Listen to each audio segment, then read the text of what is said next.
जय हिंद। बीजीय सर्वसम्मिकाएं भाग 2 के अंतर्गत आज हम कुछ और बीजीय सर्वसम्मिकाओं के बारे में जानेंगे। इस वीडियो को देखने से पहले आप हमारे बीजीय सर्वसम्मिकाओं भाग 1 को जरूर देखें। पहली बीजीय सर्वसम्मिका हमारी है a धन b के ऊपर 3 की घात। यदि a और b दो संख्याएं हैं और उसके ऊपर 3 की घात लगी होती है तो जो हमारी बीजीय सर्वसम्मिका होती है वो क्या होती है? a के ऊपर 3 की घात धन b के ऊपर 3 की घात धन 3ab कोष्टक के अंदर a धन b। तो a धन b का होल क्यूब हमें क्या मिलता है? A cube plus B cube plus 3ab bracket a plus b। अब हम जान लेते हैं इसको कि ये हमें कैसे प्राप्त हुआ। a प्लस बी के ऊपर 3 की घात लगी हुई है, q है, तो हम क्या इसको ऐसा लिख सकते हैं? a धन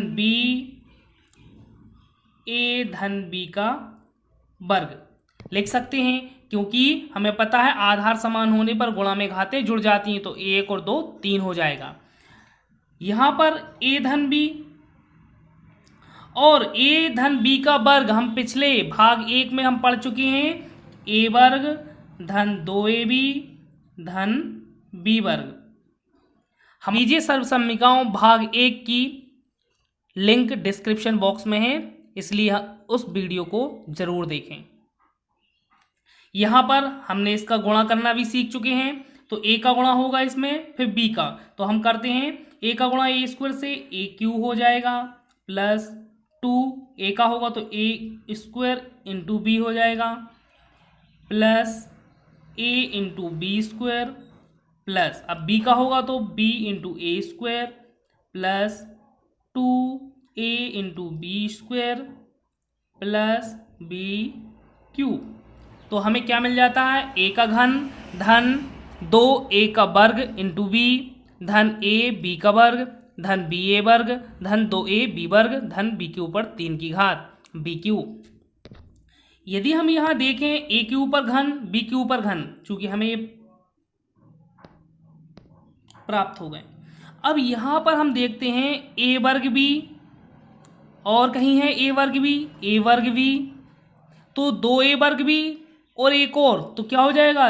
3a वर्ग b। इसी तरीके से ab वर्ग धन 2ab वर्ग क्या हो जाएगा? 3ab वर्ग। तो यहाँ से यदि हम देखते हैं a cube plus B cube, a का घन धन b का घन धन, यहाँ देखते हैं 3ab तो कॉमन निकल आएगा। 3ab को यदि बाहर निकाल दें 3ab तो यहाँ क्या बचा? a बचा, यहाँ 3ab क्या बचा? b बचा, तो b। तो इस तरीके से हमें यह वाली सर्वसम्मिका जो है प्राप्त हो जाती है।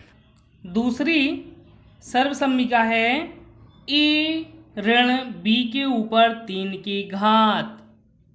चूंकि हम a धन b के ऊपर 3 की घात a प्लस b का होल क्यूब पढ़ चुके हैं, तो यदि हम उसमें b के स्थान पर यहाँ पे क्या है? ऋण b है, ऋण b रख देते हैं तो हमें इसकी सर्वसम्मिका प्राप्त हो जाती है। इसलिए इसको हम लिखते हैं, क्या सर्वसम्मिका प्राप्त होती है? a क्यू ऋण b क्यू ऋण 3ab bracket a minus b।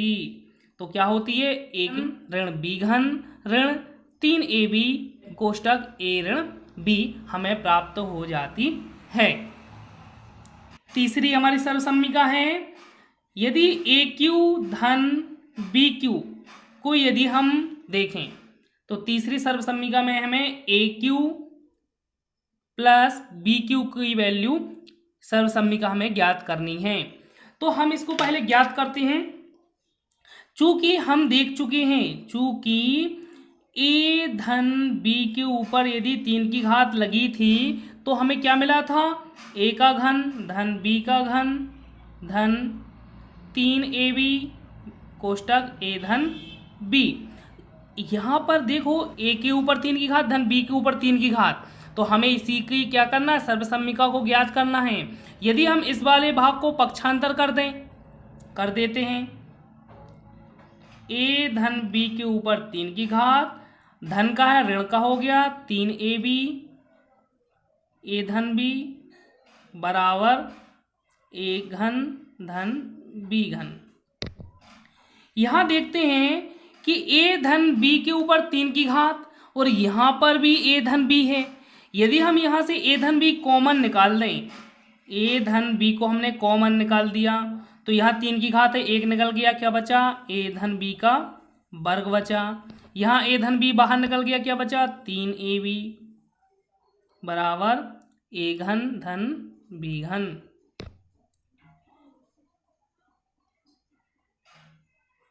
अब यहां हम देखते हैं ए धन बी का वर्ग हम देख चुके हैं, ए वर्ग धन 2ab धन बी वर्ग ऋण 3ab बराबर ए क्यू धन बी क्यू। ए धन बी यहां देखते हैं ए वर्ग धन बी वर्ग, तो ये तो है। यदि 2ab धन के हैं और 3ab ऋण के हैं तो ये क्या हो जाएंगे, घट जाएंगे, और 3 में से 2 घटेगा तो 1 बचेगा और ऋण का चिन्ह आ जाएगा, तो ऋण ab बराबर ए का घन धन बी का घन। तो हम कह सकते हैं कि यदि ए के ऊपर 3 की घात धन बी के ऊपर 3 की घात है तब हमें बीजीय सर्वसम्मिका ए धन बी कोष्टक के अंदर ए का वर्ग धन बी का वर्ग ऋण ए बी प्राप्त होता है। तो इसी तरीके से हम चौथी सर्वसम्मिका ए क्यू माइनस बी क्यू को प्राप्त कर सकते हैं। तो इसी तरीके से हम कह सकते हैं a cube minus b cube क्या होता है, a minus b a square plus b square plus a b. तो हमें a cube minus b cube बराबर हमें ये प्राप्त हो जाता है। पांचवी सर्वसम्मिका है ए धन बी धन सी का वर्ग। यदि ए धन बी धन सी का हमें वर्ग दिया होता है तो हमें प्राप्त होता है